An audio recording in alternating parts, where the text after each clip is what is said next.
Yes. Can you hear my slide? Yeah, I'd be happy. It is good opportunity for me to talk to Malaysian educators. Today, I'd like to introduce STEM aspects in Japanese science curriculum. I'm from Chiba Prefecture in Japan. It's just around the center in Japan and next to Tokyo. And the next speaker, Assistant Professor Oshima, is also from Chiba Prefecture. And my university is in Chiba.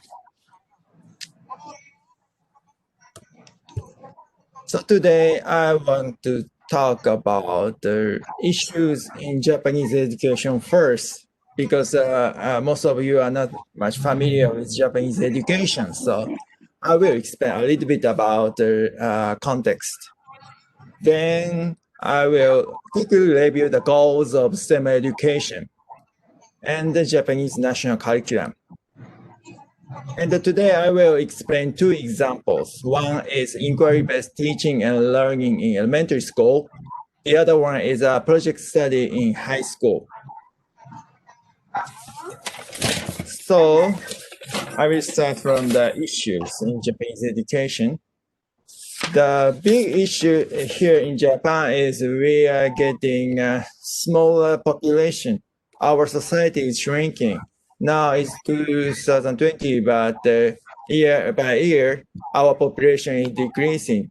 The most problem is that we are not going to have our much working age in future. So it means we need the strong workforce and the skilled workforce. And that is the one issue. And the other one is we are getting less population, and our GDP is not still good, but China and India have a big population, and they got more GDP than us. So we need to build a strong society with a strong workforce. That affect our education also. And let's see some data from education achievement. In TIMSS 2019 result, our score still okay. In grade 8, we got 517 points. We are third among the 39 countries. In grade 4, our ranking is fourth among the 58 countries.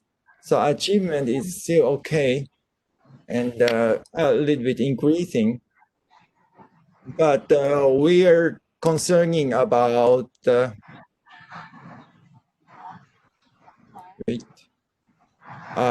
student loan like science. Grade 4 is okay, but grade 8, which is second year in junior high school, the students don't like science compared to international average. They only reported 70% of students are like, say, science is fun or interesting. The international average is 81, so we want to make a student, we want to get more interest from students to science.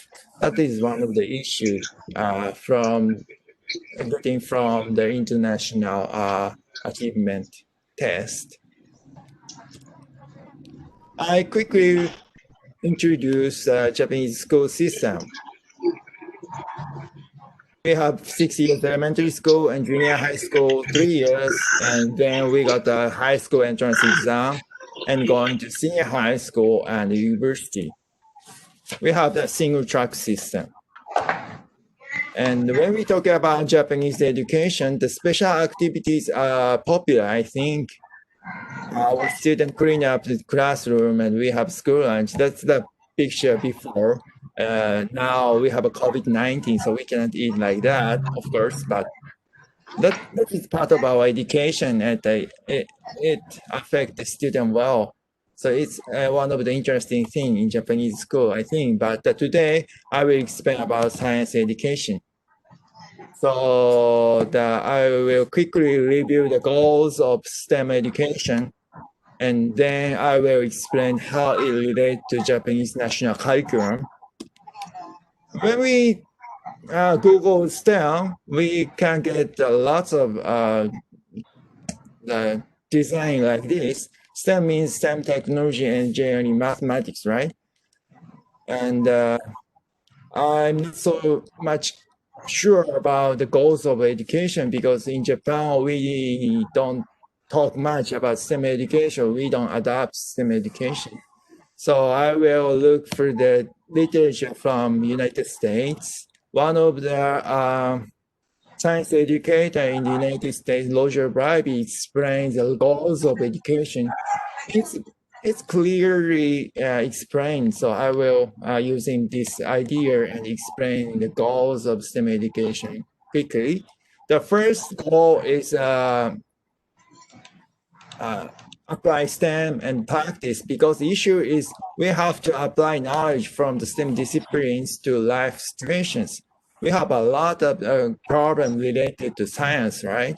We have a COVID-19 and the health and disease issues are uh, very big now, and we still have energy, environment, natural hazards problem. So education issues will be a STEM literate society. So in the STEM education, we have to practice and we have to apply STEM knowledge to skills to solve the problem. That is the one issue, one goal. The other one is knowledge economy. Our society is changing. When we go to a supermarket, we just using a machine to check out, and in the restaurant, the robot can enter us, give us the seat. So if we think about this issue, we have to develop 21st century skills and abilities. I think you've already seen this diagram. In this diagram, the 20th century skill means communication, collaboration, critical thinking, and problem solving, creativity, and innovation. That is the second goal of STEM education. The third one is innovation for economic growth, for address STEM-related issues. STEM career education is important. That is the third goal. And our society is changing. You already see this diagram now, but we starting from internet era, social media, we using social media, and we can sell things using some app. And now autonomous driving cars and robots can work. And in future, the computer can track our health, and the robot can help us to bring heavy things. And maybe in near future, we might live in the other planets. So we're changing society. So we have to think about the STEM education.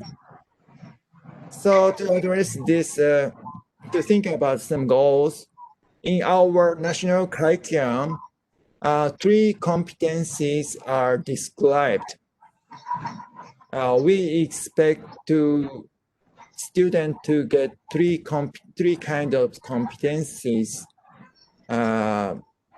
after they graduate. So the first one is motivation to learn and humanity. The next one is solve problems by using acquired knowledge and skills. The third one is ability to think, make judgment, or maybe decision making, and express themselves. Those three competencies are fit to three STEM goals, as I explained already. So the motivation is related to innovation and STEM career education. And problem solving is the practice and apply STEM knowledge and skills. The ability to think, make judgment, and express themselves are related to STEM goals, 21st century skills. To meet this competency, we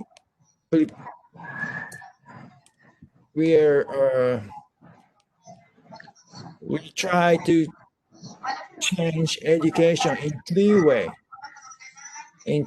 using three ideas. The first one is proactive and self-directed learning. We emphasize these three kinds of learning in our curriculum. The second is dialogic learning. The third one is in-depth, we can say authentic learning. Three learnings are emphasized in national curriculum.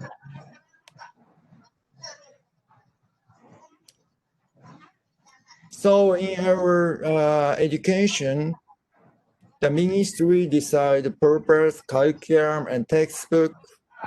As I already explained in the purpose, STEM goals of STEM education are included. But in curriculum and textbook, no STEM words, we cannot find any STEM words. But in science lessons or our school practices, STEM aspects are included. So now I'm going to explain two examples of STEM aspects in our schools. The first one is that the inquiry-based science teaching and learning in elementary school. In elementary school, science are taught as inquiry-based science. You already know that in inquiry, the student asks questions. Based on the question, they plan an experiment and they gather data and they try to explain what they have found. I will explain about one example in elementary science, the topic of a pendulum. When they learn pendulum, they start from a real experience. They go to gym and using a long rope and barking box, and they try to swing using their own body. And then teacher try to allow student interest from the activity as a kind of related to active learning. Why? And the unit of pendulum, they apply the previous experience to the next experience. They're using different kind of materials. One example is step ladder and step author. It's related to in-depth learning. And the prediction, student make a prediction before the experiment is a proactive learning. And the student dia sakit punggung kali. Mami on dua. have to dialogue with object, and student have to discuss among students. They have this kind of aspect.